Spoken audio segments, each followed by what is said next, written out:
For the dynamic circuits, we're going to place one inside the scene here, and then we'll just walk through the different types of settings that we have available for it. One thing to take note of is that if you place one in and your background is white, by default, the default tile set, the line itself needs some form of color to be able to see. So we're going to use a gradient sky and just drop into the background. And when we place it in the background, what you should notice are some lines going across. The basic feature of this is that the player can trigger this and have a background element. It can be in the foreground, background, but it's basically just intended for some motion inside the scene.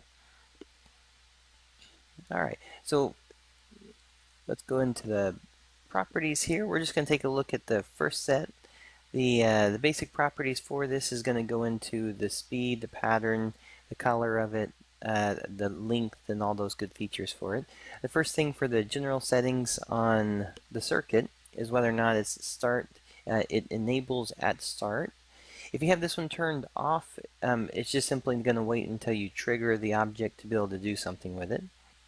You have an enable an editor. If I turn this one off, it's just simply saying it's not going to be visible while I work. So if you don't want to see it while you're working on it, you can turn it off.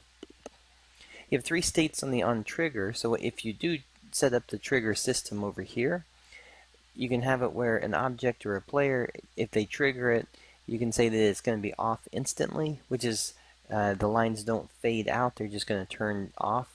Or you can do a slow off, which means it's going to wait until the line is completely played out, and then once they are all played out, the whole thing turns off.